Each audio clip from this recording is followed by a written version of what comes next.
This is a Rogue Media Network podcast.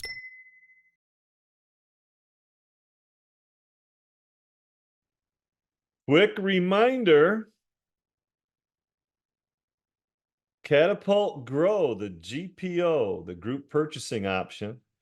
Contact Shawnee, SHAWNIE, at catapulteducation.com. Great deals and great discounts across the board on many things. Dental supplies, if you want to use different dental labs, if you're interested in different products, credit card processing, you name it, they've got a contact and information that you're going to save. First 2 months are free. By all means, you really should check it out, especially in independent practice, because all in all, if you save 1% on some of your supplies, 1%, that's cash in your pocket. That's sheer profit. So definitely check it out. Thank you. Welcome to the Fee for Service Dentist Podcast. Today's going to be a great episode. It's part 3 of going out of network with Delta Dental in this case, which is over 50% of his office. Dr. Tom Rowe, this is part 3, officially January 1, 2024, was out of network with all insurance, but he finally dropped the giant gorilla in the room, which was 50% of his practice. He's going to fill us in on how he's doing his first quarter, and you're going to love to hear the news. Right now, it's looking like at least an 80% retention rate. And his fee with the insurance company versus his normal fee is anywhere from 30 to 50% less. So we're looking at a 40%, we'll call it 40% is kind of the tipping point. And so far, so good. He's excited and it's going really well. And you're going to want to hear this, especially if you've listened to the other two. If you haven't listened to the other two, by all means, look them up. Spotify, iTunes, wherever you get your podcasts. And hopefully the iTunes has fixed the 2 fee-for-service dentist podcasts and merge them into just one. You also can find us on YouTube. All these productions have all been moved over to YouTube. A lot of the older ones, our friends at Rogue Media have put it onto YouTube, and these are now being recorded and being released on YouTube at the same time. Hopefully you like it. If you like the podcast, click like, share it with your friends. That's how we get the message out and we get to reach a lot of kids, because we're a lot of dentists, because we're really here to help each other. And it's our profession, and I really think it's our duty to help the other people in our profession. So if you don't like it, well, hell, tell me. 607-624-2962 is my cell. You can reach me directly pretty much all the time. Wife's not super happy about it, but she gets a goodbye. Or you can email me at sunnyspirit@gmail.com, and I will do my best to get you on. Or if you want to be a guest, or you got some information, you got friends you think will be great guests, by all means, hit me up. All right. Sit back, relax, enjoy the show. You're really going to like it. My name is Drew Burns, and I'm a part of a small group of dentists who believe something crazy. We believe that the standard of care is just not good enough. We demand the best of ourselves and the best for our patients. We believe that the best way? No, the only way to practice dentistry is on our own terms. If you ask the dental consultants or the corporate CEOs, they tell you that what we're doing isn't smart, that fee-for-service dentistry is dead, and that the golden age of dentistry is over. Yet, while others focus on profits first, we focus on the patient first. And yet our offices are some of the most profitable in the entire country because we invest in ourselves and we are doing things right. It's our name on the door and it's our reputation on the line. My name is Drew Burns, and I am a fee-for-service dentist. This is the Fee-for-Service Dentist Podcast, and these are our stories. Welcome to the Fee-for-Service Dentist Podcast. Dr. Sunny Spirit. Today our guest, as you all remember, Dr. Tom Rowe. This time we're getting back on track in the order, okay? So this is part 3 of dropping insurance. And this, if we remember, just quick recap, Tom. So we started dropping insurances a few years ago with the umbrella policies. It was 30 or 40 insurances. It was dropping the umbrella policies first, then dropping a couple other insurances over the last couple of years. And then December 31st, 2023, was our last day in network with the Big D Delta Dental, which is everyone's favorite to go out and network with. And so we last did a chat, what was it, about 3 months before that or so, roughly. And so kind of give a little update of where we're at.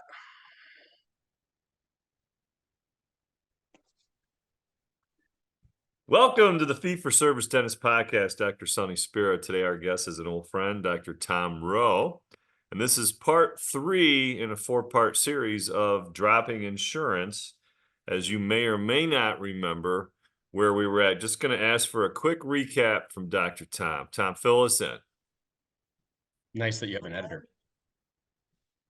Okay, so we are 3.5 months, 2.5 months into 2.5 months, because we're recording this in middle March. We're recording this on Selection Sunday for the big dance of March Madness. And you've been out. Now, this was your last insurance that you were dropping, right? Correct. Last insurance that we dropped. And it was, how much of your practice? 60%? About 50%. 50%. Okay, so this wasn't the Band-Aid. This was taking the immobilizing cast splint off of your body. And yeah, it's frightening. And not only that, we try to sprint as soon as we got it off, or right before we got it off too, but because we added the associate. So I've got a new associate that started September. I had gone 7 months without an associate because she had a medical reasons that she had to leave dentistry, and still not working in dentistry a year and a few months later. So it's tough because whenever you lose an associate to gaining one back, you as the one provider are trying to play catch up for everything. Yeah. And so we weren't able to grow in that period and gain more patients, all where I knew I was going to lose some patients. I think there's ways to try to mitigate that. Obviously, that's what we're talking about mainly, but it was really hard because now I'm trying to get my associate busy. I went back to 3 days a week, all while we're telling patients we're dropping Delta Dental at the same time. Okay. Now, just quickly, the difference between associates. This associate, the one that you have now, a little bit newer, a little bit younger. What would you say? A little newer to a little bit more experience. So my previous associate, fantastic. She was about 2 years out of school, came from a large DSO model. This associate, my newer associate, who's fantastic, she is about 5 years out of school, did a GPR program as well. So she practiced through COVID. We were in the same study club, so we were in Spear Study Club together. So we have the same treatment philosophies. What's really nice that I think a lot of people forget about is associates shouldn't compete. We should complement each other. So she doesn't like doing surgery. She'll do it if she has to, but she really likes doing endo. I don't like doing endo. Great. She can do all the endo. And then she does a ton of Invisalign, which is great for comprehensive care. And so before, we all know we give the referral card to the orthodontist, the periodontist, the oral surgeon, and how many people show back up a year later with their third molars in place and no gum grafts done, and you don't look and see Invisalign buttons or brackets on them. We know that the acceptance for ideal treatment's a lot higher if you can do it at the same level as an orthodontist or one of these specialists. So I think that she came from a platinum level Invisalign office. So having her bring that expertise in was huge and beneficial. Means more cost because I got to go buy an iTero. Well, let's not go there. I don't want to go there. And I don't want to inject my personal opinion on the dealings with that company. Yep. So let's get, but the good news is you are hiring a little bit more experience, probably a little more seasoned person. And you already said your philosophies kind of line up. So you didn't take a step back with the associate. You kind of maybe took a step and a half forward once you get things assimilated. Correct. And I didn't lay any staff off in that period of time too. And I think there's a lot of dentists that would have said, hey, let me lay off staff members. We've lost somebody and we'll rehire somebody. I ate the cost for 7 months and had a lot of staff members twiddling their thumbs for 7 months. And then when it's time to hit the gas and start running again, there was definitely a little very sluggish start. What do you mean we aren't getting an hour and a half lunch today? Yeah, a little sluggish. Yeah, getting a little comfortable. they forget, and how easy they forget. So Yep. okay, so 7 months, so that puts you January through August about basically, and then this gal started in September, so Correct. roughly. Yeah. Yeah. Yeah. Okay. It's a pretty good, so pretty much half of your year is a single debt provider doctor, and now the last quarter of your year is a double provider. So ultimately, did you see those numbers for those 3 months get closer to when there were two of you back in 2022 or no? Yeah, it was. I think we finally hit the slowdown of that post-COVID wave. I think it was hit nationally, especially in our study club, or maybe it was just Colorado as a whole. But I think a lot of people saw a slowdown. September really hit for a lot of people. I think when we looked at the hygiene schedule, it was a lot more full. I I think the numbers for me, I was a little more disappointed in our September through December as a whole. I would have liked to see them a lot higher. Were we overall still much more beneficial with two providers? Absolutely. Part of it though is there was the Delta squeeze of all the Delta patients wanted to get all their treatment done right before we left. And so you're filling the appointment times up with all these codes that you're getting half your fee on or getting, or 30-40% off. And I think that's a hard squeeze right there.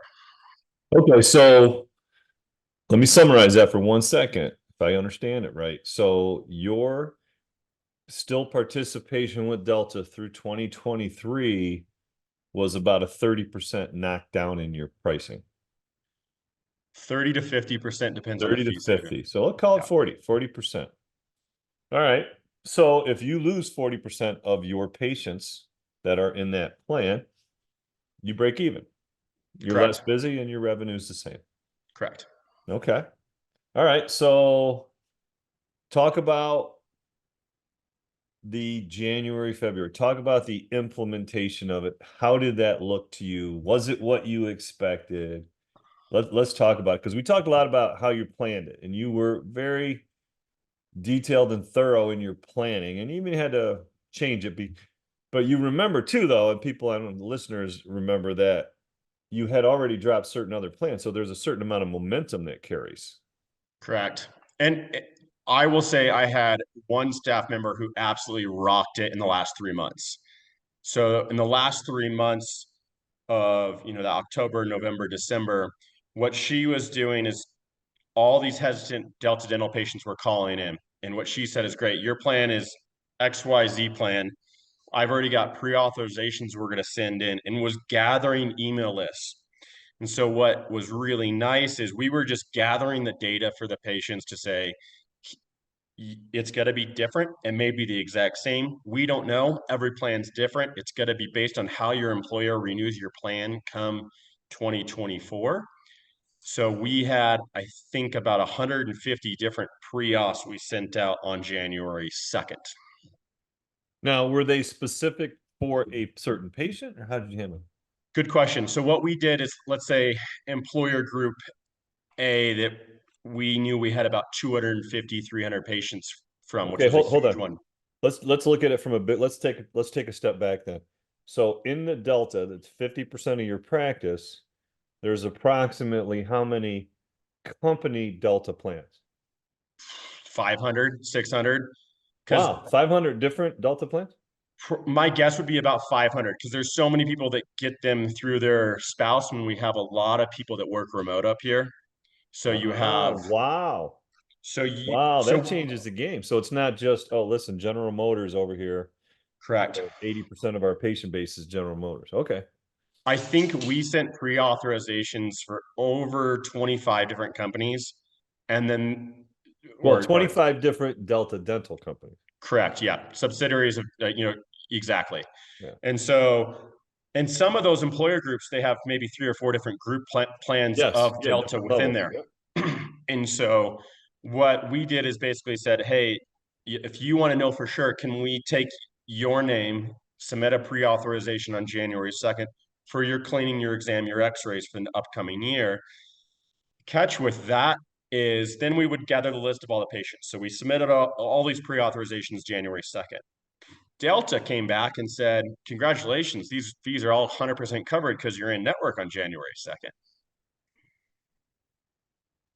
Surprise. Delta takes 2 to 4 business days to update their internal processing system. No, shocker. Yeah. So then, 3 weeks or a week or whatever it was, we started getting these things back and they all came back as in network. So then we had to resubmit everything all over again. The patient's getting the letter saying it's going to be covered at 100%. And then we got to tell them, hold on. We aren't expecting that.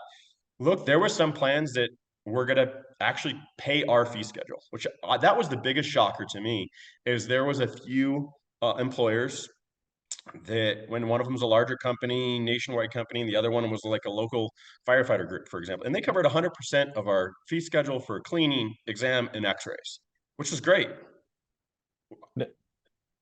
Did they tell you if they'll reimburse the office? They will in Colorado. Even if it's Delta Dental of New York? As of right now, we're getting them from a bunch of different states. Okay. Which is great. I don't know. I can't tell you for sure if there's certain states that are locked out or not. And I wonder if there's a Colorado law that says something of if you're treated in this state, you have to get it. I don't know. Yeah, you have to honor the patient's request, which is send the check to the provider. Yeah. Correct. What a concept. Listen to your subscribers. Yeah, go ahead. Sorry. Right. They don't have to do that. They have executives that know better. But so then there's this whole other group. And, if let's say, and I'll use random generic numbers. Let's say the cleaning was $100 last year. It wasn't with Delta, but it was less. But let's just say it was $100. Yes. Some of these plans came back and said, hey, you're only getting $30 for a cleaning. Even though, and then, as a out of network, we're going to charge a little bit more, obviously. So some of the plans, it was outrageous. The coverage is probably 20% of our actual fee schedule. And so some of the plans are really pretty poor. Now, ironic, did you do you know what the difference was from before to now, what that coverage is? Like, for example, when you were in network, they paid the $100, they paid $80. Yep. And you accepted it because you're in network. Correct. Now the $100 they pay $40. Do you have a grip on that?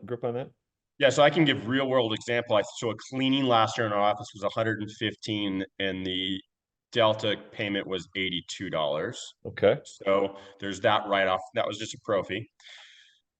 One of these plans, I think it dropped the coverage to $39 plus the 82 to 39. 39. So 50% of an already 25% reduction of your fee schedule. So they're now at, you said 33? They're now at 39. 39. So $40 out of 120. So they're right. They're a third. They're 30%. Plus maybe the patient has to cover the first $100 of anything out of network that they might cover. So now it's really almost nothing for the first cleaning, because by the time they cover their exam and x-ray, Delta says, well, we should have only paid $50 and you got to meet your $50 copay. And you have a membership plan, right? We do. And the membership plan means they have to be out of insurance. Correct. Okay. All right. Well, this is now food for thought, right? If you figure out their deductible, what the insurance is costing them. Hello. We've seen a large increase in the amount of membership plan for families or for,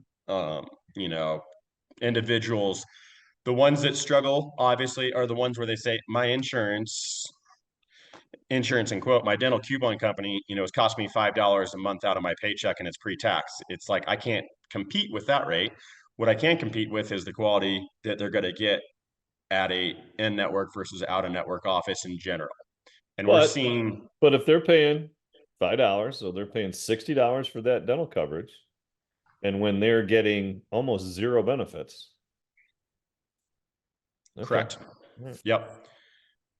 Some patients don't care how good the cleaning is. Some patients don't care that it's going to be accelerated, non-accelerated. They think it's all the same until they have a filling fall out 3 times and they paid for it 3 times or something like that. I think that we're seeing our county typically is kind of a few years ahead of bigger cities just because the cost of living is higher. We are seeing a large amount, pretty much everyone except for one office is going out of network with most or all insurances. And so I've seen the writing on the wall, and everyone else is seeing the writing on the wall. So I think almost every office up here at least changed their relationship with in-network status on at least one company over the last year.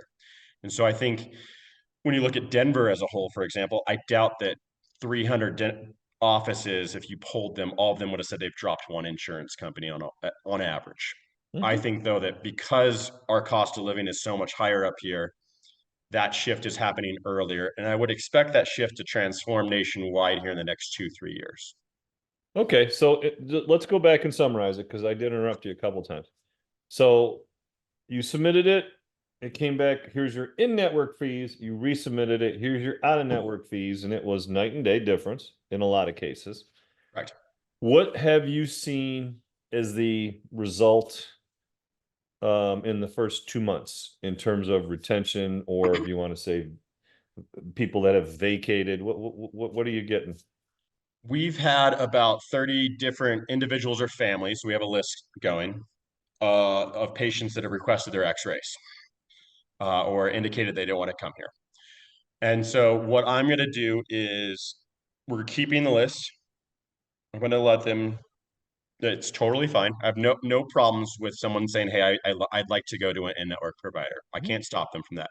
What I would like to do, though, is we have dates on when they request it. And about 8 months after that, I'm going to call up, because now I'm expecting them to have at least seen a dentist somewhere else, maybe seen them twice, and just call and say, I want to make sure that the quality of dental care you're getting is worth it to you, or is the quality of dental care you're getting over at your new office is what you've come to expect, and are you happy? If you aren't happy, we're more than welcome to welcome you back. We have our membership plan. If you are happy, I'm more than happy for you. If their relationship changes with your dental benefit company and you'd like to come back, you're always more than welcome to come to our office. I think patients cost a ton of money to get them in the door.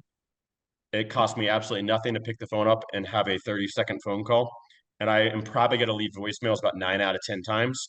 But I'll tell you what, if I get 2 out of 10 patients back, that saves me $600 in marketing, because now you get that back. And those numbers continue to snowball effect down the road.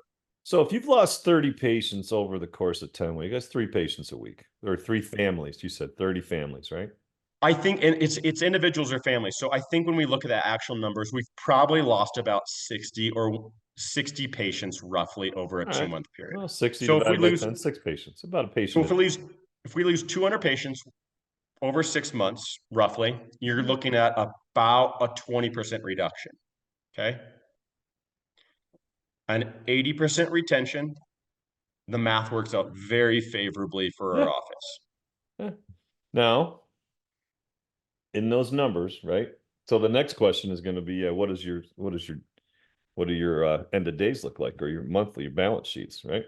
Great question. I just got my February summary from my accountants.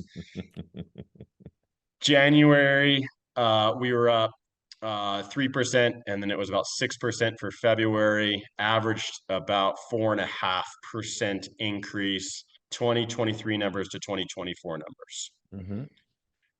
So January, we had my associate last year. February, we had her for a week last year. And so those numbers, I would like them higher, but I also took a ton of vacation time off myself when I look at it this year compared to the years before. So I'm really happy with that, because we're still growing. And so even if I remain the same year over year end while I lose delta, I know what's going to happen the next year after that is I'm going to be about 20% higher. Yeah, you have to look at it based on what you just said. You have to look at it. What did your per day do, right? So if you did, if you worked 20 days this month, and this month you worked 25 days, you worked, right, 5 more days out of 20, and you worked 25% more. Yep. And if you work 25% more and your numbers were the same, you're down, I think if you look at number of doctor days in 2023 to 2024, it's very comparable. While she was gone a lot, I was gone for a vacation for 10 days. So I think it's pretty dang comparable. So I think it's a wash. Okay. Yeah. And so I think to be up 5% 4.5% year over year, while dropping an insurance company that has you by the cojones at 50% of your patient pool. I'm very happy with that. Okay. Now, did you see a little more free time, a little less stress in the office? What did you see? What is your team experiencing? Good question. I started feeling the cold feet the first couple of weeks because we definitely saw a lot more openings in the schedule. So that may have just been an effect of a lot of colds going through the school system. Talking with friends in Denver again, they said the same thing that most general practices. They're like, yeah, I'm having 20% of my patients reschedule because they're sick or whatever. So I think we had a lot of that. I looked at it as a whole, though, saying, okay, well, my whole next week is full for hygiene. Doctor side has got more openings in it. But at the same time, if I have 2 hours more open and I'm still producing what I need to produce in the day, I'd much rather be doing that over 6 hours than 8 hours. Let's just condense it down. And honestly, if you pay your employees by hourly wages and you're done at 4 o'clock and you're supposed to be working till 5 and they want to roll out of there at 4, I have no problem with that. Saves me money in the long run too. Right, but I guess Dan Allman talks about this. Like he says, yeah, a little less roller skate, a little less busy, but not really when you look at the month. Like, someone that puts a lot of stuff up, David Yang. I don't know if you know David. He puts some stuff up and he shows his schedule, and people freak out because he's got holes all over the place. But he's doing $9,000-$10,000 days routinely, and he's like, this is fine. Like, these spaces here and here, like I'm okay with it because same day dentistry, or patient comes in, they need X, and we do X right then and there. And I find that I hear that a little bit more in the fee for service or out of network world, that there's few more gaps, or there's not as much running around. Is that what you felt? 100%. Yeah, you have more time to sit down with a patient and talk to them, which to me leads to more comprehensive and better care for the patient overall. I didn't feel as rushed doing hygiene exams. I didn't feel as rushed at the end of a filling appointment or crown.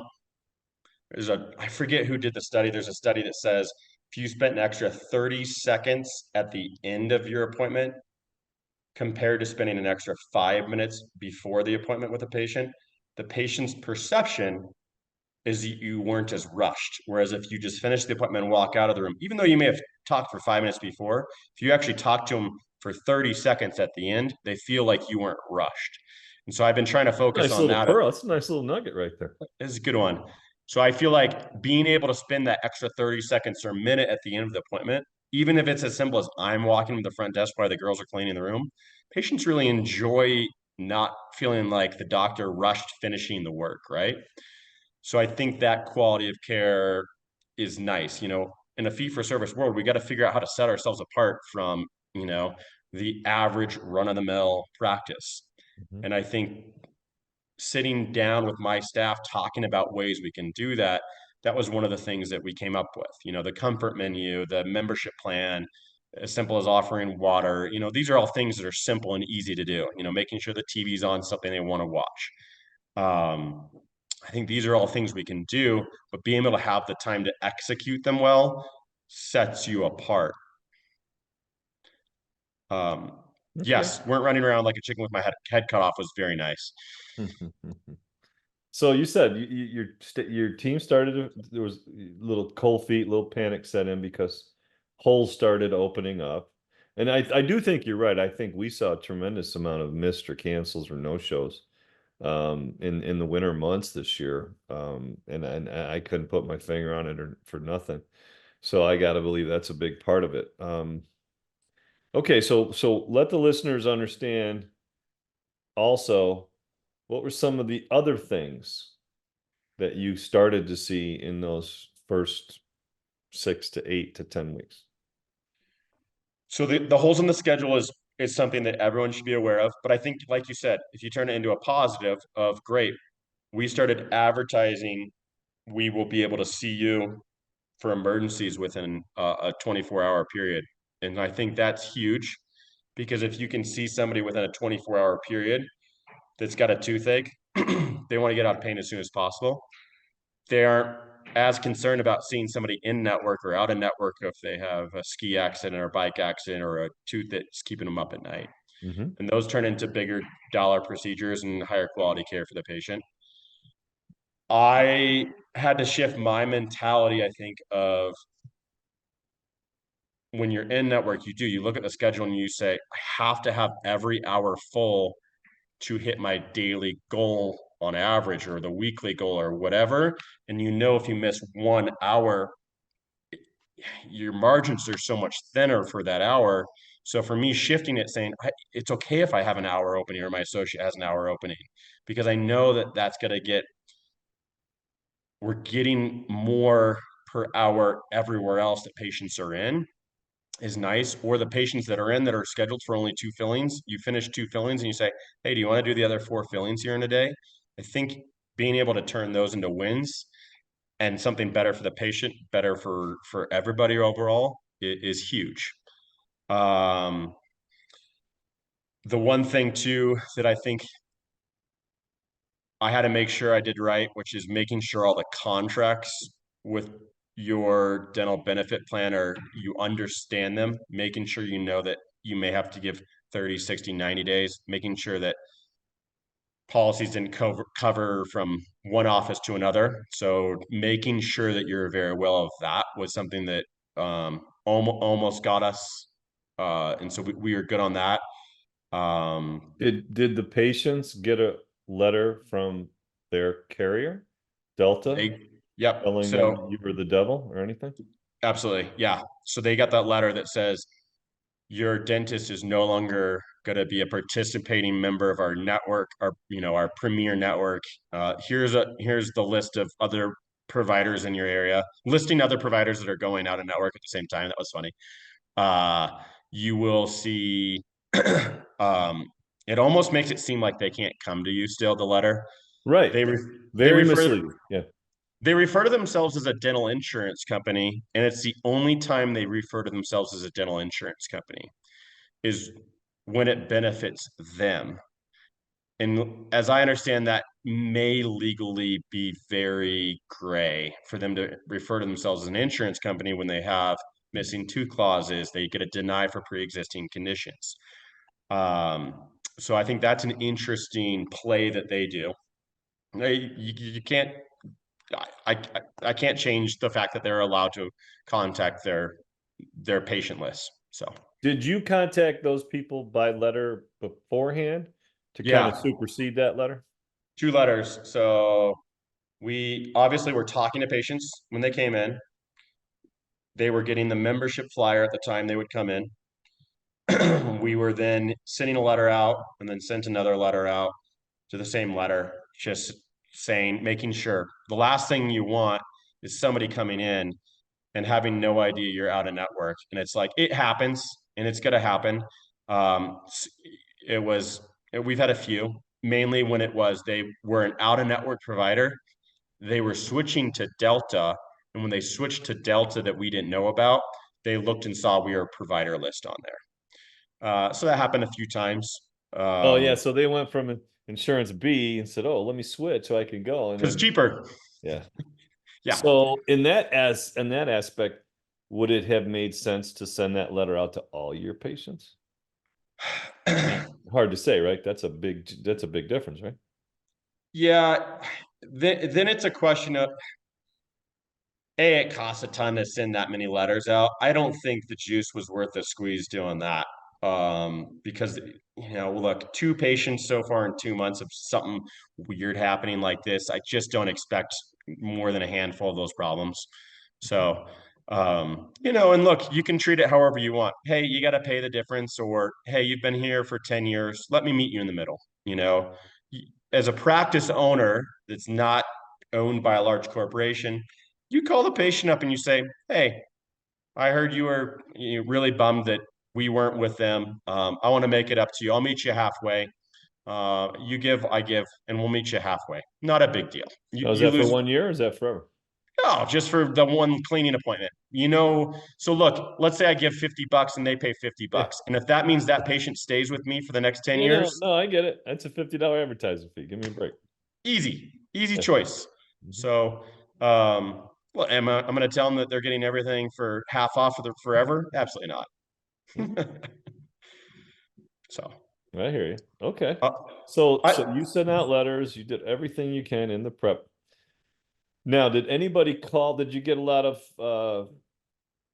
I don't want to say pushback, but a lot of people calling and they got the letters accusing you of XYZ, any of that kind of stuff?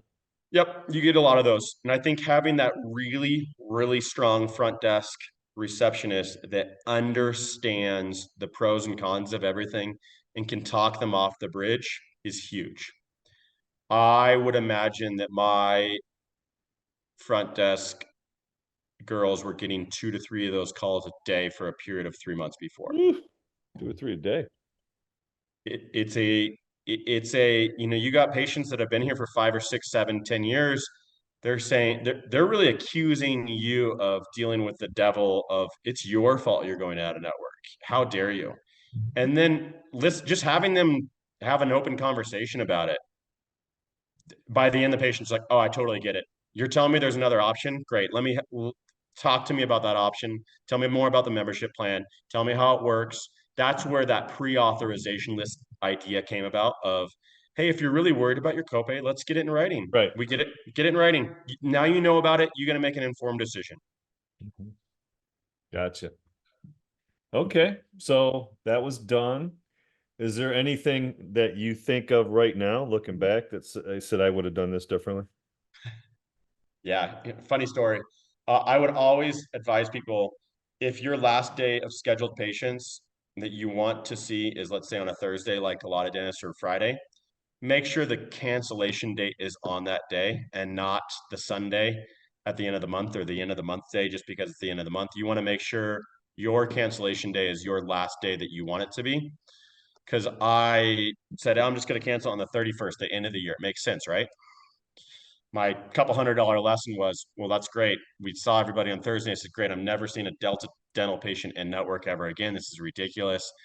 Yeah, so what happens the next day? Someone calls me with a ski accident, and you go in there and you work for a couple hours and fix them up and do a whole bunch of work. And uh, I don't verify their insurance on an emergency basis. I just collect everything in full. Of course, the girls collect everything that next Tuesday after the weekend, and of course they had Delta Dental. And so then it's whatever your fee was, it has to be adjusted because you're still in network.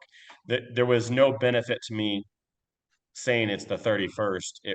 So if I was to do it all over again, I would have dropped it earlier in a sense of that Thursday before. In reality, if I had planned for this 5 years ago, I would have dropped everything a whole lot earlier. I wish I had gone more fee for service 4 or 5 years ago when I okay. could have done that. Now, Yep. did you so you're talking about the date that it happened, all right? So the next question that I had, I just slipped my mind again. Okay, so the date. What was with all these? Now this is what it is with all these different deltas, right? You know, hundreds of different delta plans. Literally, you already said approximately how many there are. Did every one of them have a 90-day window of notification, or were they different there? No, so all of them have the same because I only have one contract with Delta as a whole, and I think that umbrella is down to all the different Delta dentals. Okay. So that's a little bit helpful. Yeah. That is 100% helpful. Yeah. Yeah. So that was, it's just you send an email. Now on January 2nd, when we then sent everything out, and then we got one of them back electronically the next day, and it says you're listed still as an in-network provider. That was scrambling. Hey, here's my letter. You guys took notice of it. You verified it. Why am I still listed as an network? It still was listing, 2 days in on the network or on their website that we're an end network provider. That was a little panic moment. That'll turn your pants brown a little bit. Is it all accurate now? Like we're Yeah. 3 months in now. Should be. Okay. Now we're halfway through March. Do you have a feel on how March is compared to last year? Strong. I feel like it's stronger because I have 2 doctors as a whole overall. I think it's good. My guess is we'll end up We've been up about 10% roughly the first 2 weeks. So that's kind of what I'm hoping. My goal this year is to do a 20% growth. We grew last year just short of that, which is still not bad. So did your 2024 fees, are they raised over 2023? Yeah, we did. We didn't raise them a ton. I think it was about 5%. Yeah. All right. But we had strong fee raises the few years before too as well. Do you have any idea where you're at in terms of that number? Are you like in the 70 percentile, 80 percentile? Where's your fees going? So locally, we're all very close to the same. So locally, we're all within a couple percent. You know, if my crown is $1,700, you know, everyone around me is 1675 to 1750 for a standard crown. Got it. Look, if it's a pain in the butt patient, I'm going to charge them a whole lot more. If they want a full gold crown where I'm going to be getting a $500-$600 lap bill, I'm going to raise it up that extra difference. That's the joy of being fee for service, is that you have your Karens in the office that no one likes to treat. You just raise the fee up, and that's just, it's the pain in the ass fee, and there's nothing wrong with it. Patient management is what that is. Yep. So now if you compare us to a national average, we're all in the 90th percentile or more probably. But locally, but if you look in your, you know, so you're in Colorado, if you look in your kind of district area, you're going to find you're probably going to be in the 80%, 70, 80 percentile, I would think. Yep. Yeah. No, I would imagine we're in the 90th percentile for Colorado as a whole. Really? But if you look at our county as a whole, right, we're all so close together because you got to pay everybody what you got to pay up here. And if it's 20% more than Denver, you got to charge 20% more than Denver. So. Yep. Well, if we listen to Bernie Sanders, we're going to be going to an official 32-hour work week and pay for the 40-hour work week because the stress is high. You know, I just read that today and I was like, stress? Let's talk to my dad when he had 2 young, small children, right? Just got out of military, and he had to work a lot in 2 and 3 jobs because he had stress of what he had to do. And that's what he had to do, but he had to do it in order to put food over on the table and clothes on the kids and him and my mom's back. You know, like, it's what you did. I mean, I think stress. there's nothing wrong with working hard. However many hours you choose to work, hey, if you can work 8 hours a week and you make the same as somebody who makes 40 hours a week and you do your 8 hours well, great. No one should be telling me how much I should be working.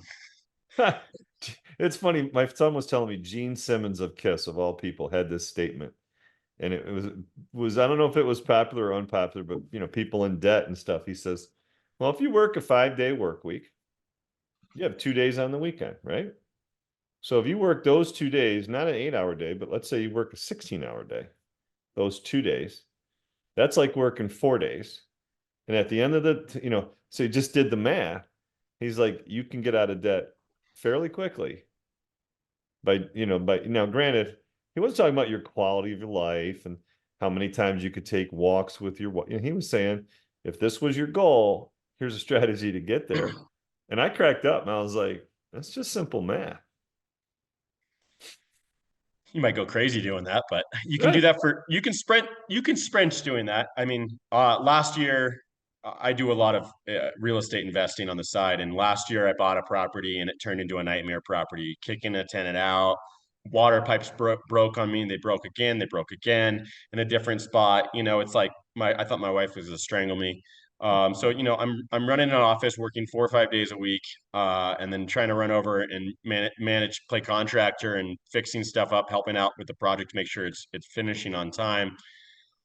I was working 7 days a week for probably 40 weeks straight, unless I was actually away on a vacation. So I get it. But you know what? At the end of the day, today, I'm now working 3 days a week. I do 1 day admin, and I'm probably skiing 2-3 days a week. This is not bad. So, you know, I sprinted for a little bit. Now it's time to jog around the track for a few laps. Well, you know, I mean, okay, maybe 16 hours extreme, but you know, but if you did 12-hour days, you're getting 3 days in 2 days time, and the income, you know, it's just a math equation. Now, nobody's saying, well, you never get to see your wife, you never get to see your kids. Nobody's talking about that. It was simply an observation and a comment. And I don't doubt that he did it because he's a workaholic. There ain't no doubt about it. Yep. Okay, so let's wrap things up here. What do you think going forward when we do part 4, probably in like September? What do you think things are going to look like? You said it, you want to have a 20% growth. Correct. Right? And you're feeling that you're going to have an 80% retention. Correct. And if we get to September, you may have some reactivations of people who've come and gone. It'll be interesting. But what if you had to predict right now, what do you think? I would imagine that, yeah, we'll have some people that leave and then do come back. And I think that's a nice compliment. I think that there's nothing wrong with that. I think that's natural. And I think that's a great compliment to your office or the doctor or the hygienist or whatever reason it is they come back. I would expect that we ended last year just a couple thousand shy of like 2.5 million. I really want to hit 3 million this year. While I'm kind of taking that discounted fee from Delta and putting that into advertising dollars.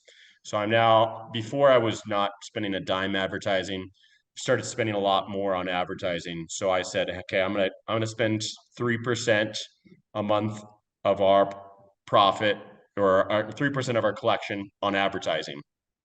So we're hitting the average. Do that for the entire year? Until my associate is a month out and I'm a month out, we're going to continue to hammer that, and we're seeing a lot of new patients, a lot of quality new patients. I want to make up for that lost.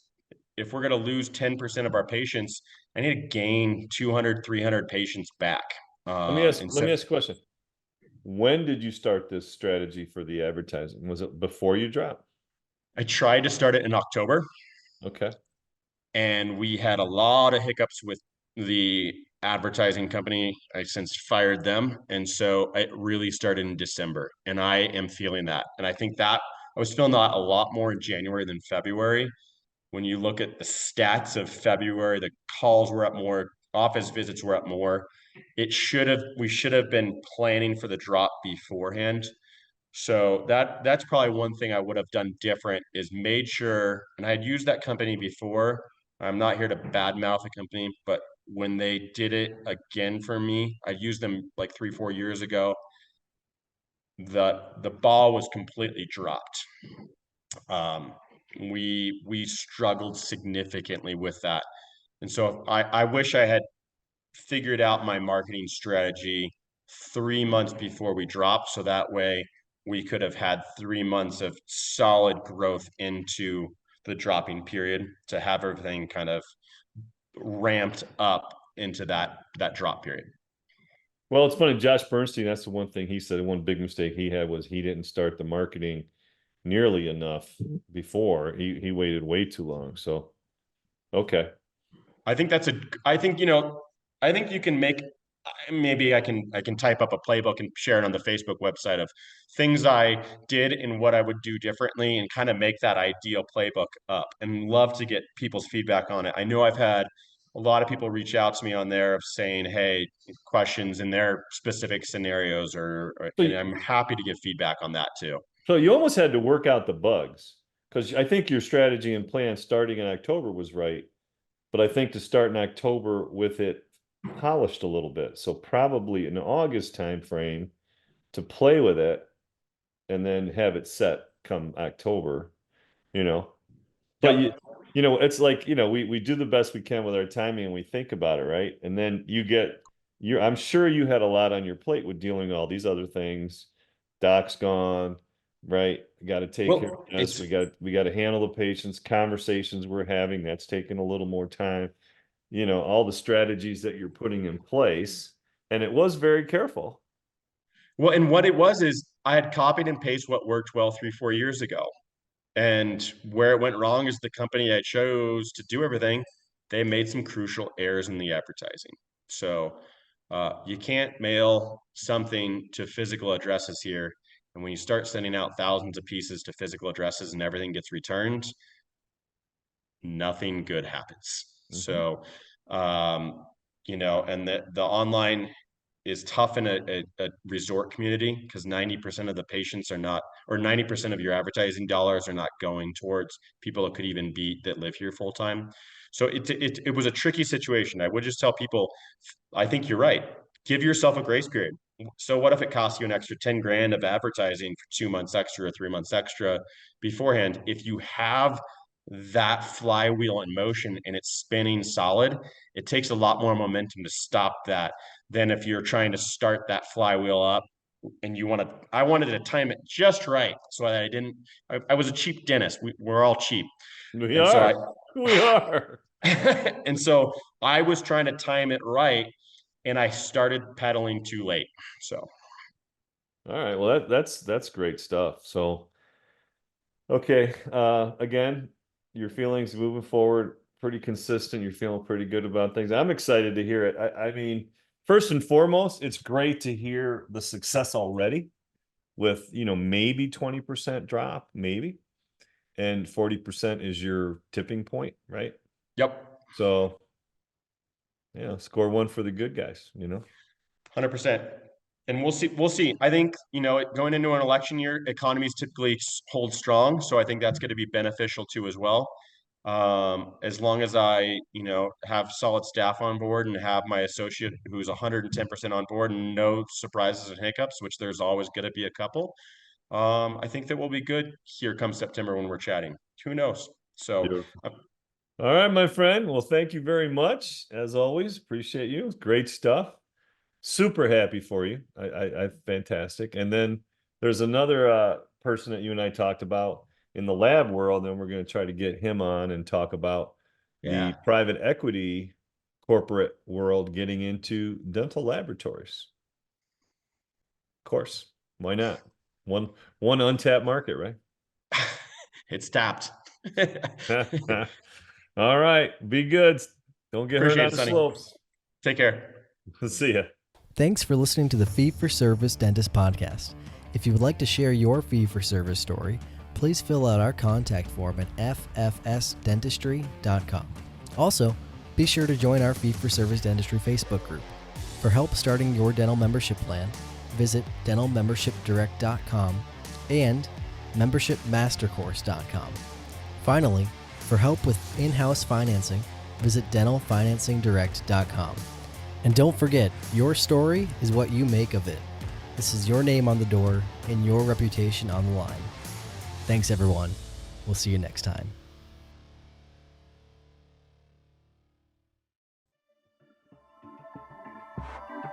This has been a Rogue Media Network production.